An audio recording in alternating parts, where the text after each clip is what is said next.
Multi disciplinary case study, MDCS। आपको पता है कि CS इंस्टीट्यूट ने, ICSI ने अगर कोई अच्छा काम किया हो, डेफिनेटली इंस्टीट्यूट ने काफ़ी सारे अच्छे काम किए हैं, बट अगर एकेडमिकली कोई अच्छा काम किया हो तो वो ये है कि सब्जेक्ट को इंट्रोड्यूस किया प्रोफेशनल लेवल पे। क्या सब्जेक्ट है यार! MDCS एक तो ओपन बुक सब्जेक्ट, दूसरा एक ऐसा सब्जेक्ट जिसमें सिर्फ और सिर्फ केस स्टडीज़ है। वो भी ऐसी वैसी केस स्टडीज़ नहीं कि फैक्चुअली क्रिएट की हो, वो केस स्टडीज़ जो रिसेंटली 2017 में 18 में कोर्ट के अंदर फाइल की गई हो, उस पर आर्ग्यूमेंट्स हुए हो और उस पर कोर्ट का जजमेंट आया हो। इस सब्जेक्ट को इंस्टीट्यूट ने 8 चैप्टर्स में डिवाइड किया गया है। उन 8 चैप्टर्स में से 3 चैप्टर्स मैं लेता हूँ, 3 चैप्टर्स मैं पढ़ाता हूँ, स्पेसिफिकली लास्ट के 3 चैप्टर्स। सबसे बेस्ट पार्ट पता है क्या है सब्जेक्ट का, कि इतने केसेस होने के बाद भी, if I am not wrong, there are more than 350-400 cases in all the chapters, considering all the chapters. The best part is कि हर चैप्टर को प्रॉपरली डिवाइड करके दिया गया है कि मान लो अगर कंपनी लॉ के NCLT के पास केसेस थे तो उसके केसेस अलग, कंपटीशन एक्ट के केसेस हैं जो CCI के पास फाइल हुए थे उसके केसेस अलग, फेमा के केसेस अलग, फिर इंसॉल्वेंसी बैंक्रप्सी कोर्ट के केसेस अलग, फिर बिजनेस स्ट्रैटेजिक मैनेजमेंट के केसेस अलग, इंटरप्रिटेशन ऑफ स्टैट्यूट्स जो ये चैप्टर है, चैप्टर नंबर 7, इसके केसेस अलग, चैप्टर नंबर 8 लेबर लॉ जो लेबर कोर्ट में फाइल हुए थे उसके केसेस अलग। मतलब जो रियल केस स्टडीज है वो हम लोग इस सब्जेक्ट में डिस्कस करने वाले हैं। इंस्टीट्यूट तुमको चैलेंज करता है कि जितने बुक्स कैरी कर सकते हो कैरी कर लो साथ में, और स्कोर करके दिखाओ इस सब्जेक्ट के अंदर। It is an open challenge from the institute to all the students, carry as many as books you can and clear this exam, clear this subject. Subject जितना टेक्निकल है उतना ज़्यादा इंटरेस्टिंग भी है। अरे क्या मज़ा आता है पढ़ाने में, और क्या मज़ा आएगा तुमको पढ़ने में, राइट? इस सब्जेक्ट को सबसे बेहतरीन तरीका, सबसे बेस्ट तरीका पढ़ने का ये है कि आप पहले से ही शुरू से ही, फिर ये सब्जेक्ट पढ़ा के चालू हुआ हो या ना हुआ हो ये फ़र्क नहीं पड़ता। ये सब्जेक्ट ही एक्सपेक्ट करता है कि स्टूडेंट को सब आता है। एग्जीक्यूटिव में उसने कंपटीशन एक्ट भी पढ़ा है, ECL में 25 मार्क का, फेमा भी पढ़ा है, कंपनी लॉ भी पढ़ा है, इंटरप्रिटेशन तो CS को प्रोफेशनल लेवल तक सीख लेना ही चाहिए, और लेबर लॉ तो उसने पढ़ा ही है। तो इंस्टीट्यूट को कॉन्सेप्ट क्लैरिटी आपको है, ये इंस्टीट्यूट अज्यूम करके बैठा है। इसीलिए आपको इस सब्जेक्ट में institute is not going to teach you any concept कि बाबा कंपटीशन एक्ट में ये कॉम्बिनेशन इसे कहते हैं, या अग्रीमेंट जो है वो एडवर्स नेचर की इसे कहते हैं, या फिर जो डोमिनेंस है वो अब्यूज नेचर का है। So institute is not going to explain you any concept in this subject. Institute is directly going to ask you the case, and case पूछने के बाद institute is going to ask you to relate the case with the books you have and write down the answer. सोचो, book होने के बाद भी answer मिल जाना और वैसे का वैसे लिखना आसान नहीं है। कितना अच्छा लगता है ना, open book, you can carry as many as books you can, and eventually when you sit for the exam, when you get the question paper, और जो उसमें लिखा हुआ है, इतनी सारी बुक्स जो रखी है उससे मैच ही नहीं कर रहा, बहुत मज़ा आएगा।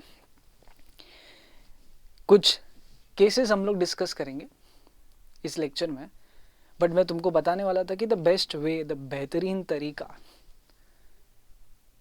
टू लर्न दिस सब्जेक्ट और to be connected with this subject is कि शुरू से ही आप एक इंडेक्स बना दो चैप्टर वाइज, कि मान लो अगर फर्स्ट चैप्टर का जो फर्स्ट केस स्टडी है, सीरियल नंबर में उसका सीरियल नंबर, केस का नाम, केस में क्या फैक्ट्स है और क्या जजमेंट दिया है, आपके पास एक थ्रू आउट इंडेक्स रहनी चाहिए। क्यों? क्योंकि जब आप एग्जाम में बैठो और आपको कोई क्वेश्चन आपने रीड किया और क्वेश्चन रीड करने के बाद आपको ये रियलाइजेशन आ गया कि यार ये चीज़ है जो मैंने पढ़ी है, तो तुम क्या 400 पेज का मॉड्यूल खोल के ढूंढते बैठोगे क्या? सब्जेक्ट ओपन बुक है, टाइम लिमिटेड है बॉस। टाइम ऐसा नहीं है कि तुमको जितना लेना है ले लो, 3 घंटे ही है तुम्हारे पास, तो 3 घंटे तुम क्या केस थोड़ी ढूंढते बैठोगे यार वो कौन से पेज नंबर पे था जो रिलेटेड था। So as soon as you figured out कि भाई ये जो चीज़ है ये मैंने पढ़ी है जो मेरे क्वेश्चन पेपर में है, अब मुझे सिर्फ वहाँ तक पहुँचना है सो दैट मैं वो बुक में से रेफ़र करके रिलेटेड पार्ट लिख पाऊँ मेरे पेपर में। वहाँ तक पहुँचने के लिए इंडेक्स जो आप बनाओगे वो आपका बहुत हेल्प करेगा। जितना सिंप्लीफाइड आपका इंडेक्स रहेगा उतना जल्दी आप उस रेफरेंस मटेरियल पे पहुंच पाओगे। इसीलिए सीरियल नंबर, केस का नाम, केस का फैक्ट, वो उतना फैक्ट जितना आप याद रख पाओ और आपको हेल्प करे उस टॉपिक तक पहुंचने के लिए जो आपके क्वेश्चन पेपर में पूछा है। और उस फैक्ट के सामने जजमेंट, जजमेंट के बाद मॉड्यूल का पेज नंबर।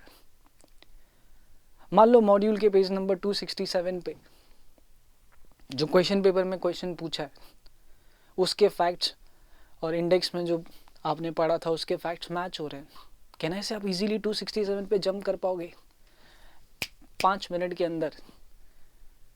आपने इंडेक्स एक बार देख लिया, आपको समझा कि अरे इसके फैक्ट्स मैच है, सीधा 267 पे जाओ, देखो क्वेश्चन में जो पूछा है वो देखो, जितना रेलेवेंट है उतना कॉपी करके लिख लो।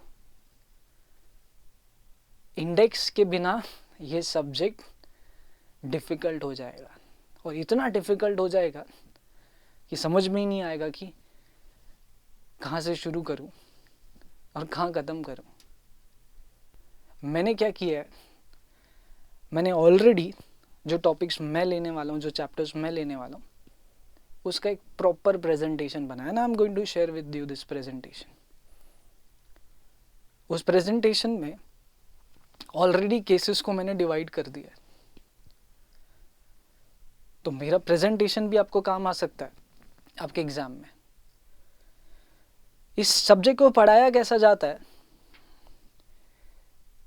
सब्जेक्ट को पढ़ाने के लिए जो भी केस दिया हुआ है एक पर्टिकुलर चैप्टर में, उसके फैक्ट्स डिस्कस करने पड़ते हैं। फिर फैक्ट्स डिस्कस करने के बाद क्या इशू अराइज हुआ, प्रिसाइसली क्या फैक्ट इन इशू था उस केस में, वो फैक्ट इन इशू डिस्कस करने रहते हैं। फैक्ट इन इशू डिस्कस करने के बाद आपने जो भी एग्जीक्यूटिव तक सीखा है उसे मैं चेक करता हूँ कि आपको कितना आता है। और क्योंकि फैक्ट इन इशू डिस्कस करने के बाद जो चीज़ फाइंड आउट करनी है वो मोर और लेस आपके एग्जीक्यूटिव में जो टॉपिक्स आपने पढ़े हैं उनसे रिलेटेड रहता है। आपको आता कितना है ये अभी सबसे बड़ा क्वेश्चन है, और ये फाइंड आउट करने के लिए हम लोग एक केस डिस्कस करेंगे आज। चैप्टर नंबर 7 का एक केस डिस्कस करेंगे। कौन सा केस? अगर आप जून 20 का मॉड्यूल उठाओगे तो 373 पेज नंबर पे आपको ये केस मिलेगा। अगर आप दिसंबर 20 का मॉड्यूल उठाओगे तो 374 पे ये पेज नंबर पे आपको ये केस मिलेगा। केस का नाम है सीमेंट वर्कर मंडल वर्सेस ग्लोबल सीमेंट लिमिटेड,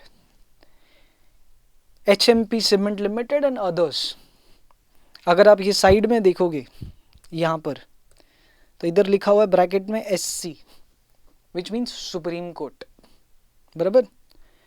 फिर एक सिविल अपील नंबर 5360 ऑफ 2010, मतलब 2010 में एक 5360 सिविल अपील फाइल हुई थी। उसका जजेस के नाम दिए हुए हैं कि किन्होंने, कौन से ऐसे जजेस हैं जिन्होंने इस केस को सॉल्व किया और किस तारीख को सॉल्व किया। तकरीबन 8 से 9 साल लग गए इस केस को सॉल्व करते करते। और बेहतरीन बात एक और, ये एग्ज़ाम क्वेश्चन है, दिसंबर 19 में इसको पूछा गया था, राइट। पूरे के पूरे केस की एक टाइमलाइन बना दी है मैंने। चलो केस को देखते हैं। केस में एपिलेंट कौन है?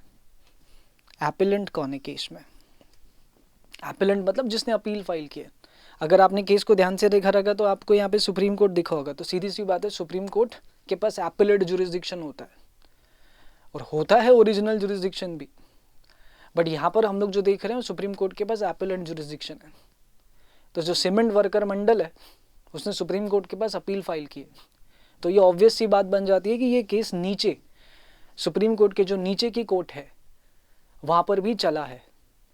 और क्योंकि सीमेंट वर्कर मंडल उस कोर्ट के डिसीजन से खुश नहीं है, इसीलिए उसने सुप्रीम कोर्ट को अपील की है, और इसीलिए इस केस में जो एपिलेंट है वो सीमेंट वर्कर मंडल है। और उस एपिलेंट के सामने रिस्पोंडेंट कौन है? तो रिस्पोंडेंट कंपनी हो जाएगी ग्लोबल सीमेंट्स लिमिटेड, बराबर। अब ये जो कंपनी है ग्लोबल सीमेंट्स लिमिटेड, उस कंपनी का आरओसी कलकत्ता में। उस कंपनी का एक फैक्ट्री यूनिट, एक सीमेंट का फैक्ट्री यूनिट गुजरात के पोरबंदर में है, जहां लगभग 500 के आसपास एम्प्लॉइज काम करते हैं। रिस्पोंडेंट कंपनी मतलब ग्लोबल सीमेंट्स ने अपना सीमेंट फैक्ट्री यूनिट जो गुजरात के पोरबंदर में है वो डिसाइड किया कि वो बंद कर देंगे, और बंद तो किया ही किया, बट जो वेजेस उसको पे करने थे अपने 500 एम्प्लॉइज को, वो उसने नहीं पे किया, बराबर। ये काम की बात है। एपिलेंट बोले तो cement workers Mandal, respondent Global Cements Limited, company का आरओसी कलकत्ता में, cement factory unit Porbandar Gujarat में। रिस्पोंडेंट ने अपनी गुजरात वाली फैक्ट्री को बंद कर दिया है बिना वेजेस पे किए। डिस्प्यूट अराइज हुआ है यूनियन में, द एपिलेंट यूनियन, मंडल मतलब यूनियन, और रिस्पोंडेंट कंपनी में। डिस्प्यूट की वजह कितनी एक्सेप्टेबल है और कितनी लॉजिक है कि भाई पैसा बिना पे करके अगर आप कंपनी बंद कर देते हो तो उस केस में यूनियन तो भड़केगा ही ना, डिस्प्यूट तो अराइज हो गई। तो डिस्प्यूट अराइज हो गया। मैटर सबसे पहले यहाँ से शुरुआत होती है कोर्ट्स की। मैटर सबसे पहले गया लेबर कोर्ट के पास, बराबर, जहां लेबर कोर्ट ने रिस्पोंडेंट कंपनी को, बोले तो ग्लोबल सीमेंट्स लिमिटेड को, ये ऑर्डर किया कि भाई आपको 81,50,744 प्लस कुछ 50,000 का कॉस्ट मिला के आपको पर वर्कर के हिसाब से टोटल अमाउंट बता के पे करना है। To pay a sum of rupees 81,50,744 with a cost of ₹50,000 to the workers, बराबर। अब जब लेबर कोर्ट का डिसीजन आया, मीनवाइल लेबर कोर्ट का डिसीजन आया, दूसरे साइड जो रिस्पोंडेंट कंपनी है उसने किसी बैंक से लोन वगैरह लेकर रखा रहेगा। अब क्योंकि उसका जो गुजरात के पोरबंदर का जो फैक्ट्री यूनिट था वो बंद हो गया, तो ईएमआई वगैरह नहीं चुकाया रहेगा, लोन वगैरह नहीं दिया रहेगा। तो जो बैंक है जिससे लोन लिया था, उस बैंक ने डिसाइड किया कि भाई हम लोग रिकवरी प्रोसीडिंग्स इनिशिएट करेंगे कंपनी के अगेंस्ट। कौन सी कंपनी? वही ग्लोबल सीमेंट्स रिस्पोंडेंट। तो क्या डिसाइड किया कि भाई ग्लोबल सीमेंट्स के अंदर अंदर जो ग्लोबल सीमेंट्स है उसके अगेंस्ट हम लोग, बैंक ने क्या डिसाइड किया कि भाई हम लोग क्या करेंगे, रिकवरी का केस चालू करेंगे। देखो लिखा हुआ है, for the recovery of loan before the debt recovery tribunal. DRT क्या होता है सर? इंडिया में एक बॉडी बनाई गई है जिसके पास आप जाके केस फाइल करते हो कि सर लोन लिया पैसे नहीं दे रहा, तो DRT ऑर्डर इशू करता है कि ठीक है अगर पैसे नहीं दे रहा तो मैं आपको एक ऑफिशियल लिक्विडेटर अपॉइंट करके देता हूँ, वो बंदा आपको हेल्प करेगा, आपका पैसा रिकवर करके मिल जाएगा। तो जो बैंक जिसने लोन दिया था रिस्पोंडेंट को, सीमेंट ग्लोबल कंपनी को, वो बैंक जाके DRT को बोल रही कि सर इसके पास पैसे देने के लिए है नहीं, हमें पैसे चाहिए, आप रिकवरी का ऑर्डर पास करो। तो देखो क्या लिखा हुआ है, for the recovery of loan before the debt recovery tribunal DRT at Calcutta. DRT ने भी बोला ठीक है जाओ। देखो DRT ने अलाउ किया, which was allowed. The DRT also appointed one receiver to take appropriate steps in this regard. The receiver informed the appellant. मजे की बात देखो क्या हुआ, तो जो DRT ने बंदा अपॉइंट किया था बैंक के लिए कि वो तुमको रिकवर करके देगा, उस बंदे ने यूनियन को बता दिया कि भाई जिस कंपनी से तुम वेजेस मांग रहे हो, तुम्हारे अनपेड वेजेस मांग रहे हो, उस कंपनी पे DRT का रिकवरी प्रोसीडिंग्स का ऑर्डर इशू हो गया है। तो जो गुजरात तुम्हारी पोरबंदर वाली सीमेंट की फैक्ट्री है उसको हम बेचेंगे और रिकवर करेंगे, बराबर। सो बेसिकली अगर तुम देखोगे तो 4 मेन कैरेक्टर्स है। एक हमारी कंपनी जिसके पास पैसे हैं नहीं देने के लिए, एक यूनियन जिसको बिना पैसे देकर निकाल दिया और साथ साथ यूनिट भी बंद कर दिया, बराबर। कौन सा यूनिट? जो गुजरात में उसका यूनिट था, ये बंद कर दिया। और दूसरा एक बैंक है जिसने DRT को बोलकर रिकवरी शुरू करवाई है। DRT ने एक बंदा अपॉइंट करके बैंक को दे दिया और उसको बोला कि तुम बिंदास जाओ और गुजरात की यूनिट को बेचो, जो पैसे तुम्हें आ रहे हैं वो तुम रख लेना। लगे हाथ ये भी कहा DRT ने कि जो बंदा मैंने आपको अपॉइंट करके दिया वो यूनियन को बोलेगा कि हम गुजरात का जो फैक्ट्री यूनिट है उसे बेच रहे हैं और पैसा रिकवर कर रहे हैं। अब जैसे ही बात ये पता चल गई, जैसे ये बात पता चली किसको? यूनियन को। क्या कि यार जिस गुजरात यूनिट में हम काम कर रहे थे वो तो अभी रिकवरी प्रोसीडिंग्स में आ गया है, उसको बेचकर तो बैंक पैसा ले लेगी, तो हमें क्या मिलेगा? तंबूरा। तो इसीलिए तुरंत इन्होंने क्या किया, तुरंत एपेलेंट बोले तो यूनियन ने क्या किया,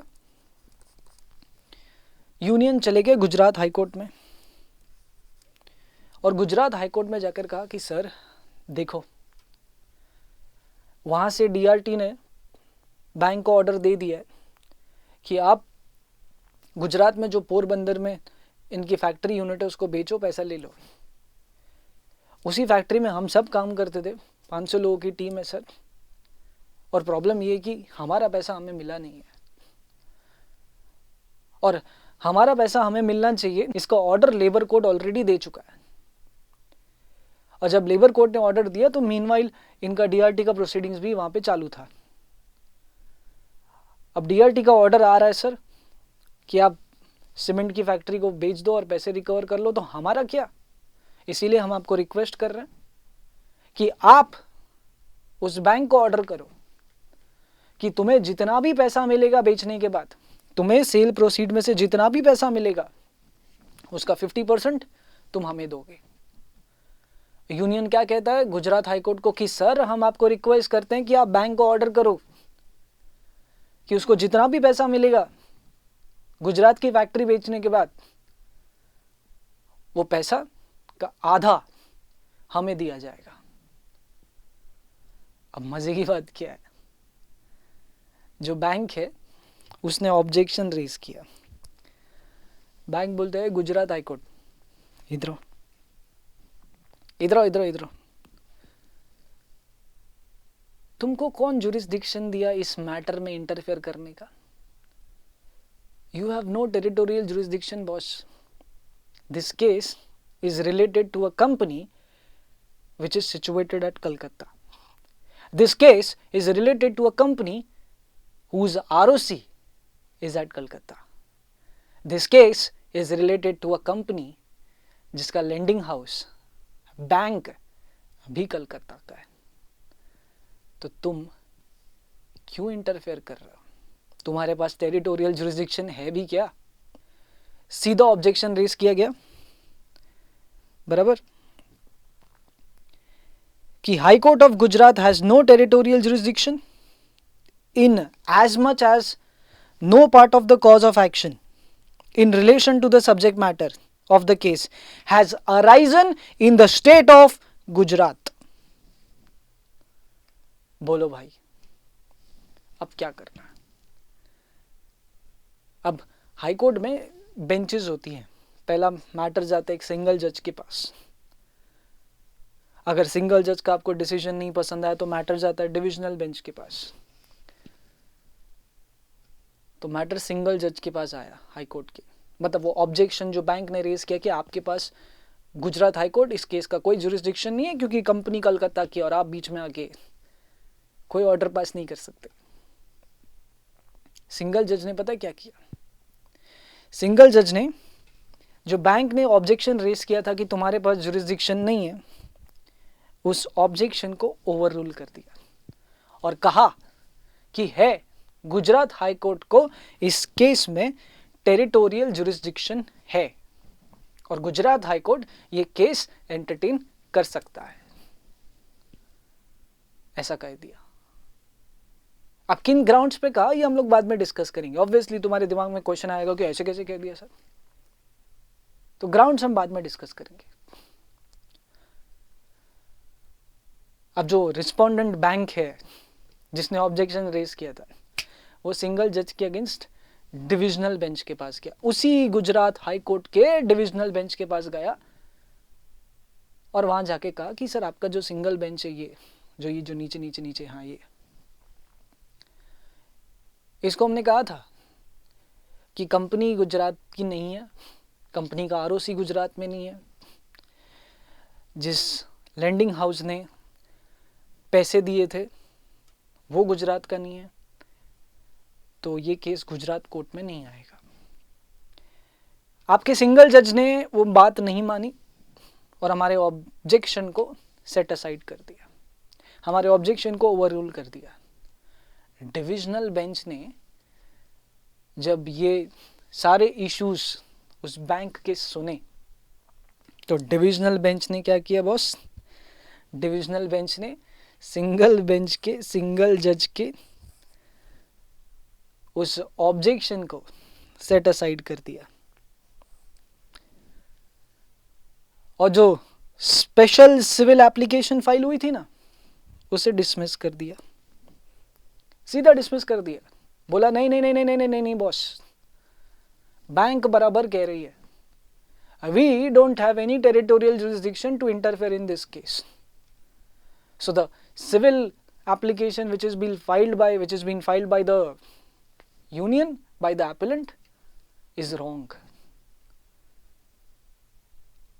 तो अगर आप हायरार्की देखोगे, हायरार्की अगर आप फॉलो करोगे, तो जब लेबर कोर्ट का डिसीजन आया,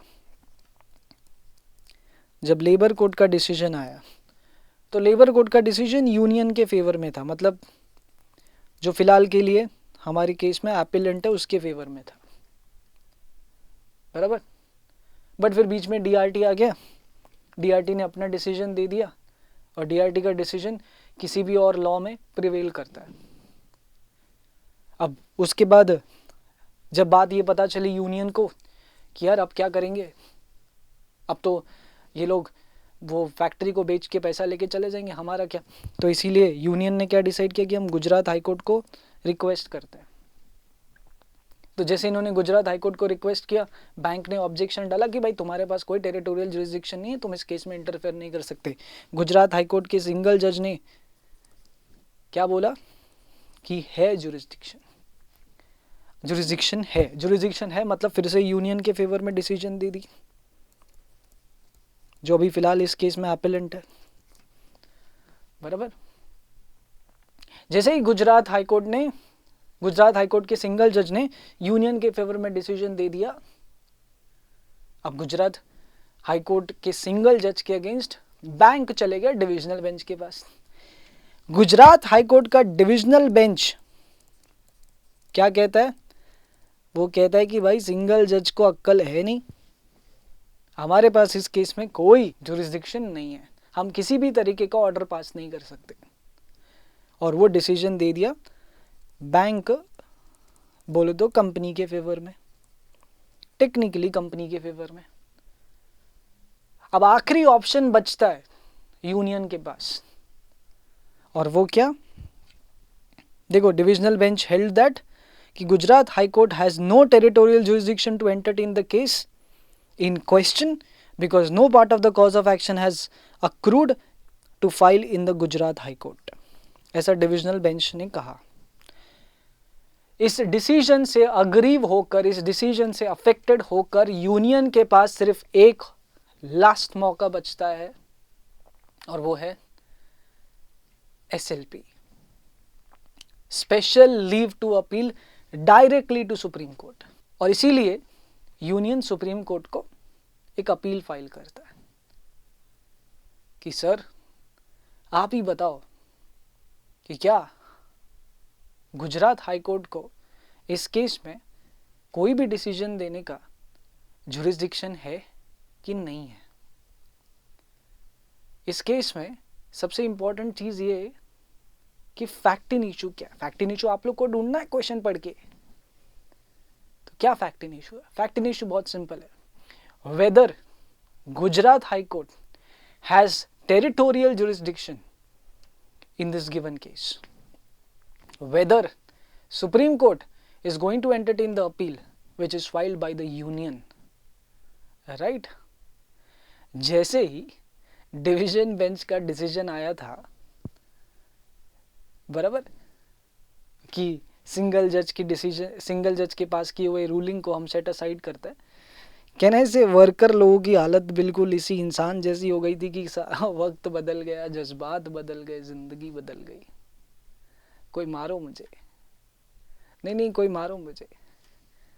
मज़ा तब आएगा जब आप इस केस का जजमेंट सुनोगे, मज़ा तब आएगा जब आपको पता चलेगा कि सुप्रीम कोर्ट ने क्या किया। इंटरेस्टिंग तो तब होने वाला है जब इस केस का डिसीजन आपको पता चलेगा। सबसे पहली बात, क्या सुप्रीम कोर्ट उन वर्कर्स की, उस यूनियन की अपील सुनेगा? यस, सुप्रीम कोर्ट अपील सुनता है। अपील इज अलाउड, अपील सुनता है, बट किस बेसिस पे, किस ग्राउंड्स पे? उसी बेसिस पे, उसी ग्राउंड्स पे, जिन बेसिस पे, जिन ग्राउंड्स पे सिंगल जज ने, हाई कोर्ट के सिंगल जज ने उस केस को एंटरटेन किया था, बराबर। और वो क्या है, वो क्या चीज है? तो हाई कोर्ट के सिंगल जज ने कहा था कि जो रिट पिटीशन हाई कोर्ट के पास फाइल होती है, जो रिट पिटीशन हाई कोर्ट के पास फाइल होती है, वो कॉन्स्टिट्यूशन के आर्टिकल 226 के थ्रू होती है। और कॉन्स्टिट्यूशन का आर्टिकल 226, कॉन्स्टिट्यूशन का आर्टिकल 226 का क्लॉज 2, आर्टिकल 226 क्लॉज 2 ये बहुत सिंपल बात करता है कि अगर पूरे केस में, अगर part of the cause of action भी अगर उस कोर्ट की जुरिस्डिक्शन में अराइज होता है, तो फिर उस कोर्ट को उस केस में रिट पिटीशन एंटरटेन करने का जुरिस्डिक्शन है। और हमारे इस केस में बॉस, जिस फैक्ट्री को बेचने की बात हो रही है, वो फैक्ट्री कहाँ थी? गुजरात में। जिस लेबर कोर्ट ने सबसे पहले डिसीजन दिया था कि लेबर्स को पैसा मिलना चाहिए, दैट 81 लाख रुपीस का अमाउंट, वो लेबर कोर्ट कहाँ था? गुजरात का। तो इस केस का पार्ट ऑफ द जुरिस्डिक्शन, इस केस का part of the jurisdiction Gujarat में फॉल होता है। और कौन सा पार्ट? वही सीमेंट फैक्ट्री जिसको बेचने का ऑर्डर पास किया गया था डीआरटी ने। तो जब सीमेंट फैक्ट्री गुजरात की है तो ये आर्टिकल 226 क्लॉज 2 से ये ऑब्वियस हो जाता है कि गुजरात हाई कोर्ट इस केस को एंटरटेन कर सकता है, और गुजरात हाई कोर्ट को इस केस को एंटरटेन करने का जुरिस्डिक्शन है। सुप्रीम कोर्ट डिविजनल बेंच की दी हुई डिसीजन को सेट असाइड करता है और सिंगल बेंच की दी हुई डिसीजन को अपहेल्ड करता है, और इस केस में यूनियन के फेवर में डिसीजन पास किया जाता है। फिलहाल के लिए ये यूनियन है, workers union after Supreme Court decision. हम जीत गए। This is professor Sagar Tolani from जिगीशा क्लासेस। Thank you.